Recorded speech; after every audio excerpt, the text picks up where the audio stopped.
Om Namo Bhagavate Vasudevaya. Narayanam Namaskritya Naram Jaya Narottamam Devim Saraswatim Vyasam Tato Jayamudite Nashtaprayeshu Bhadreshu Nityam Bhagavata Sevaya Bhagavati Uttam Shloke Bhaktir Bhavati Nashtake. So continuing with the discussion on Krishna book, chapter 87, titled Prayers by the Personified Vedas. So continuing with Prabhupada's long commentary. So further he says, actually ecstatic samadhi or absorption in the Supreme Personality of Godhead can be achieved by constant engagement in a service. And this constant engagement in devotional service can be performed only when one works under the direction of a bona fide spiritual master. So this direction again and again of a bona fide spiritual master is very, very important. Otherwise, anybody can say anything and then they say, oh, you do this way, you do this, you do that. And if it doesn't conform with the scriptures, then it just, as Bhagavatam says, Shrama eva hi kevalam, it's just only a useless wastage of labor. The Vedas therefore instruct that in order to know the science of devotion service, one has to submit himself unto the bona fide spiritual master. The bona fide spiritual master is he who knows the science of devotion service in disciplic succession. This disciplic succession is called Shrotriya. The prime symptom of one who has become a spiritual master in disciplic succession that he is 100% fixed in bhakti yoga. So he should be 100% fixed, and he should be he or she should be engaging his followers also in the service of Krishna in bhakti yoga. Sometimes people neglect to accept a spiritual master, and instead they endeavor for self-realization by mystic yoga practice. But there are many instances of failure, even by great yogis like Vishwamitra Muni. So, but even for mystic yoga practice, one has to have a guru who can teach.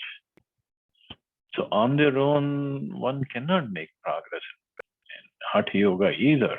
But as Prabhupada said, there are many instances of failure, even by great yogis like Vishwamitra Muni.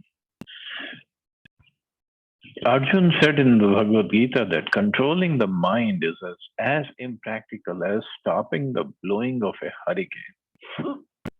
Sometimes the mind is compared to a maddened elephant. So, Hathi Mata, it's also the Chaitanya Mahaprabhu called Vaishnava offenses as Hathi Mata, mad elephant offense. So that is also compared to the mind. So difficult to control the mind. Without following the direction of a spiritual master, one cannot control the mind and the senses. In other words, if one practices yoga mysticism and does not accept a bona fide spiritual master, he will surely fail. He will simply waste his valuable time. The Vedic injunction is that no one can have full knowledge without being under the guidance of an acharya. Acharyavan Purusho Veda. One who has accepted an acharya knows what is what. The absolute truth cannot be understood by arguments. One who has attained the perfect Brahmical stage naturally becomes renounced. He does not strive for material gain because by spiritual knowledge, he has come to the conclusion that in this world, there is no insufficiency. So one who has made some progress spiritually, he naturally becomes renounced because he doesn't want to strive for material gain. What is the use, after all?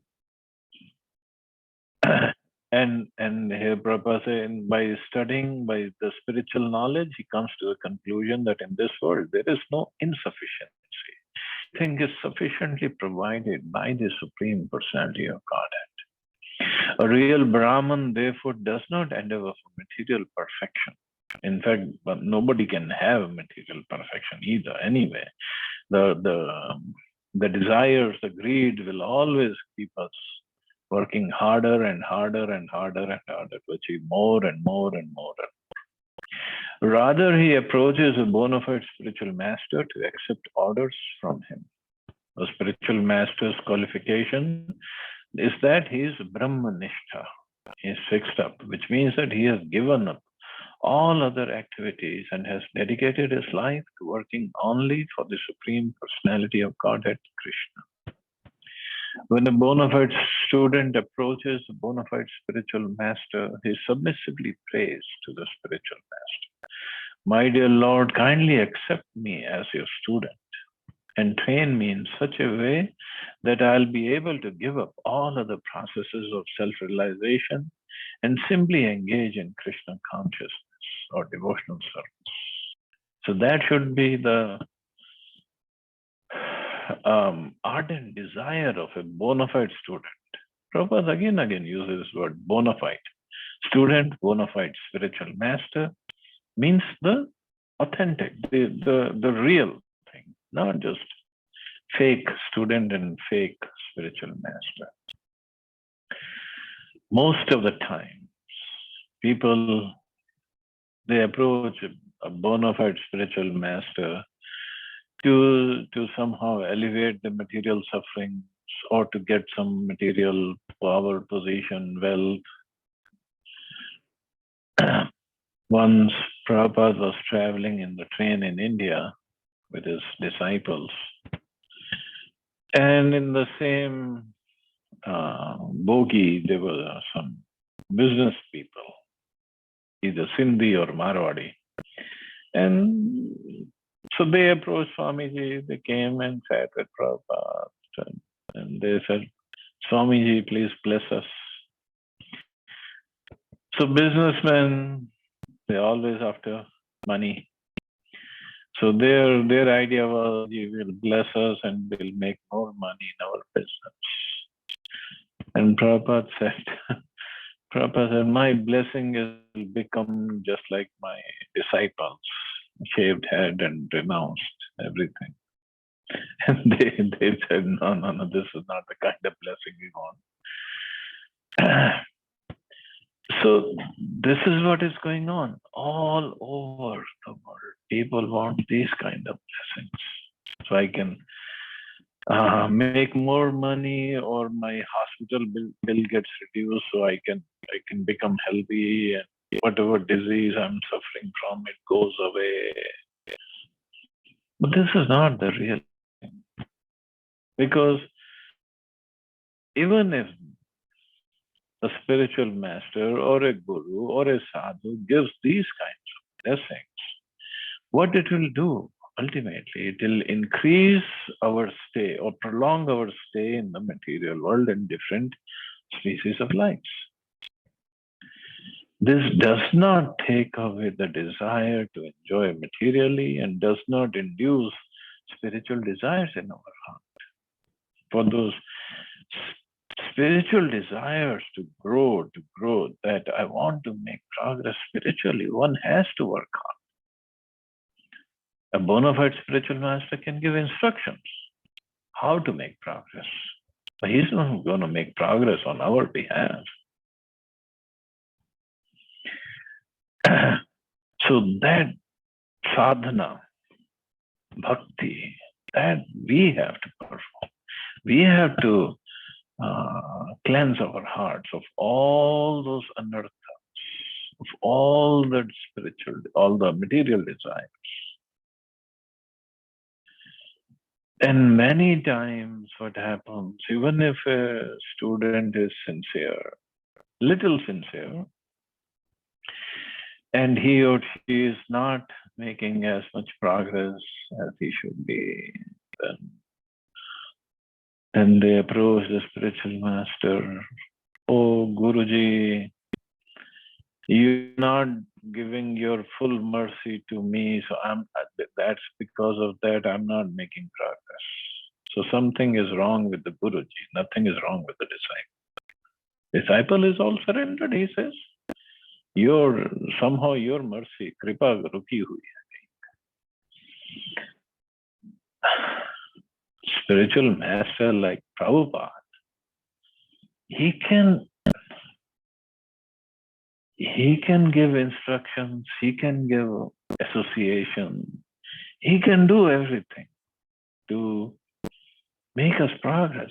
But if we don't want to give up those desires, Prabhupada had so many disciples. Everyone became a Mahabhagavat. Was there something lacking in Prabhupada? No. Something in Harinam? Something lacking in Bhakti? No. What is lacking is our approach.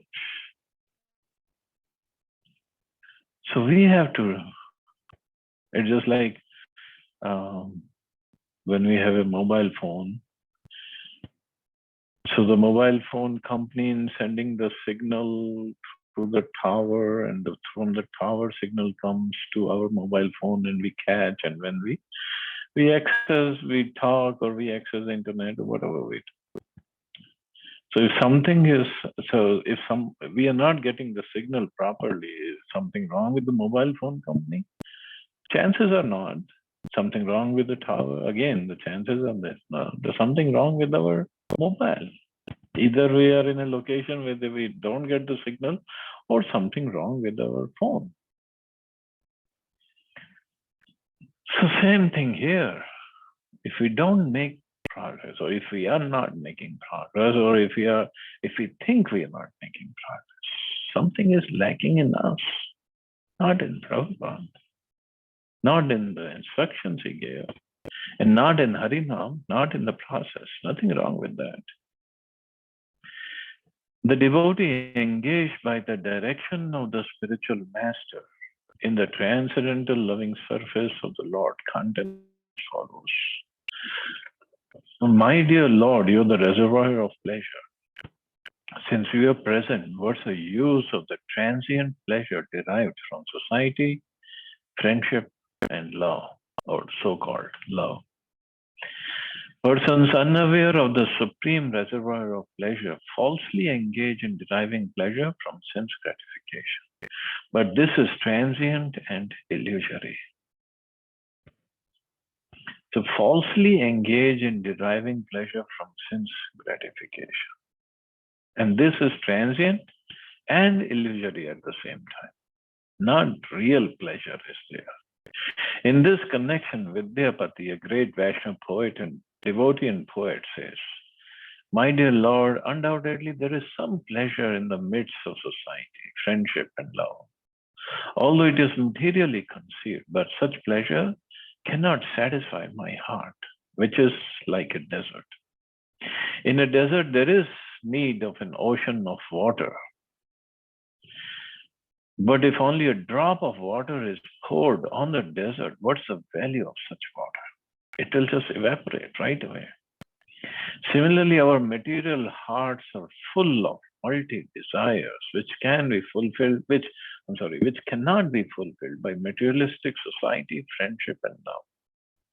When our hearts begin to derive pleasure from the supreme reservoir of pleasure, then we can be satisfied. When our hearts begin to derive pleasure from the supreme reservoir of pleasure, supreme reservoir of pleasure is Krishna, then we can be satisfied. That transcendental satisfaction is possible only in devotional service, in full Krishna consciousness, not in any Hatha yoga or Jnana yoga or this yoga, that. No. We might feel that we are getting some pleasure by doing this yoga or that yoga, but ultimately it doesn't lead to anything. It's all dry. It's very dry because there is no relationship with the reservoir of pleasure, with the source of pleasure, and Krishna is reservoir. It means he has all the pleasure. Srimati Radharani is the pleasure potency, the personification of pleasure potency of Krishna. Without their mercy, without their service, how can a soul, how can a living entity find pleasure in any other way? You might do yoga, but it's very, very dry. And person, because ultimately soul needs some companionship, some love, the mutual flow of love has to be there to give it pleasure. What kind of love we'll get by sitting in a cave and meditating? What kind of love we can get by just reading Shastras and coming to some conclusions on our own? There is no love. There is no pleasure. There is no rasa. Rasa is a word that you cannot translate in English, in Hindi. In English. Proper translated as mellow. Word mellow or juice, nectar, it doesn't translate the real meaning of rasa. And Krishna is a reservoir of pleasure. Rasik Shekhar. It's topmost of all the rasikas, of all the pleasure giving or pleasure tasting person. So how can that happen when somebody is sitting in a cave or somebody is studying just scriptures? Their heart becomes very, very dry. So this Krishna consciousness, this philosophy that takes us to Krishna, it's not a dry philosophy. It's not a wet philosophy either. Wet means it's not watered down philosophy. It's a very complete and very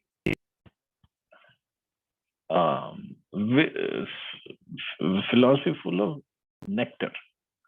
So it's a transcendental philosophy, nectarian philosophy, full of pleasure.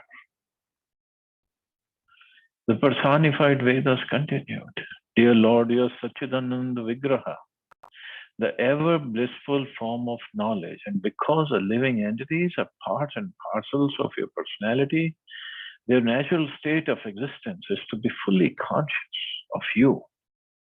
So living entities are parts and parcels of your personality. They're not coming from some Brahma Jyoti.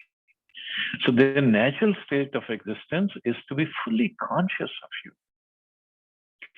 In this material world, anyone who has developed such Krishna consciousness is no longer interested in the materialistic way of life.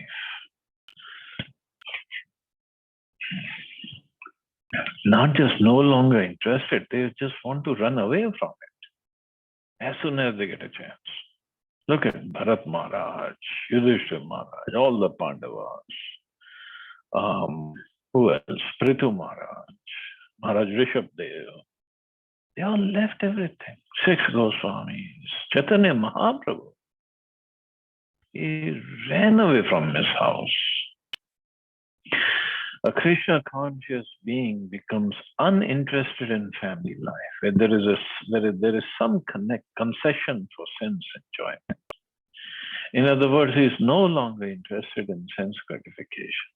The perfection of human life is based on knowledge and renunciation, but it's very difficult to attempt to reach the stage of knowledge and renunciation while in the family life. Krishna conscious persons therefore take shelter of the association of devotees of sanctified places of pilgrimage. Sanctified places of, they take shelter of Vrindavan or Ayodhya or Jagannath Puri or other places.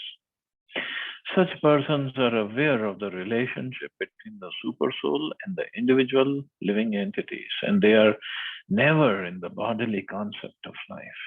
because they always carry you in full consciousness. Within their hearts, they are so purified that any place they go becomes a holy place of pilgrimage.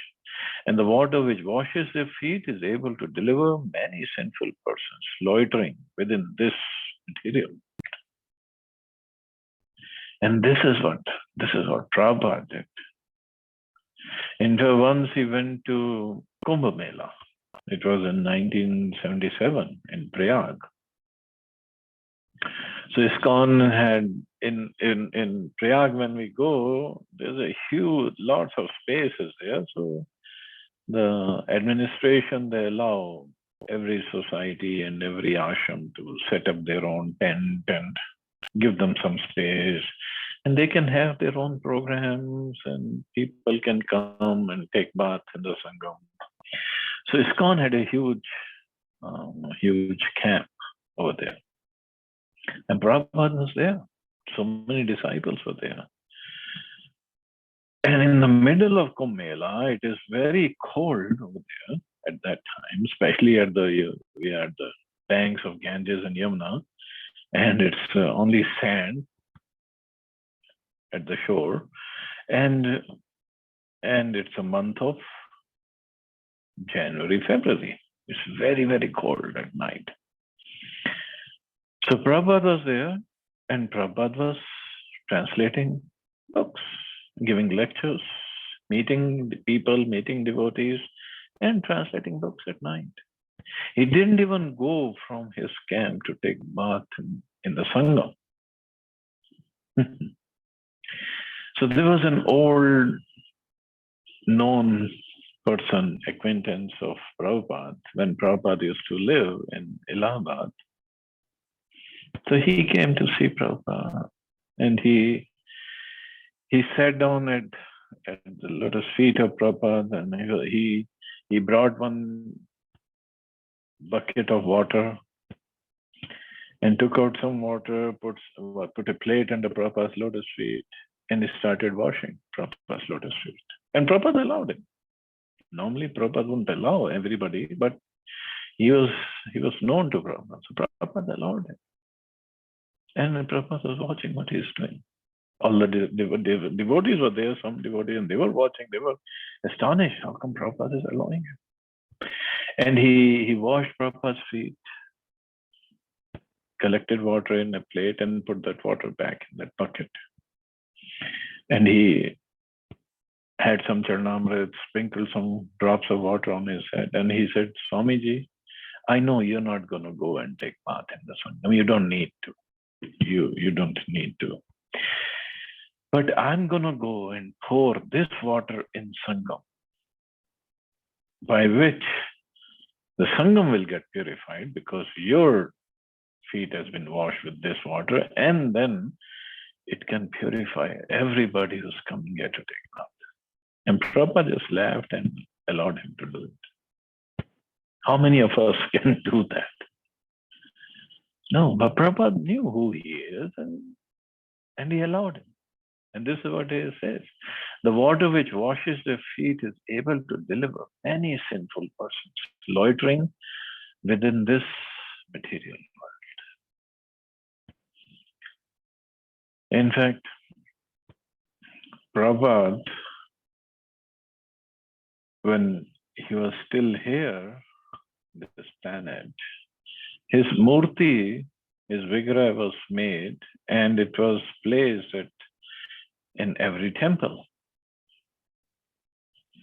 And one it was astrologer, or we can say some highly scholar person, he came to see Prabhupada and he said, Swamiji, they're worshipping your murti in every temple all over the world.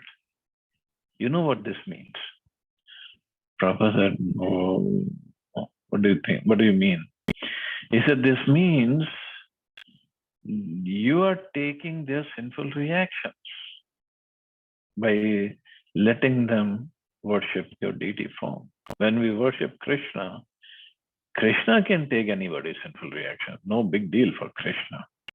But he said, you are taking actions and you will You will have to suffer the karma. Prabhupada just smiled. He said, that is why I came.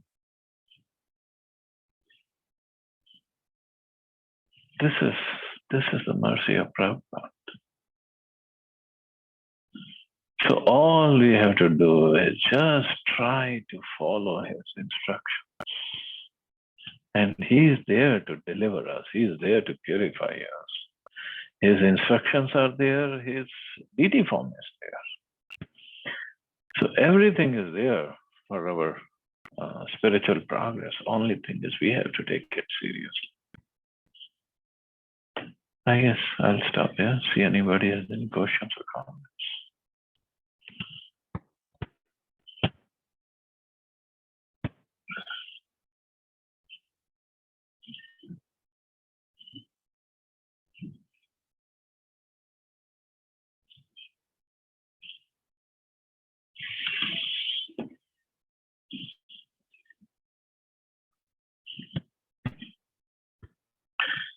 Okay, so you all have a safe and wonderful day. Hare Krishna.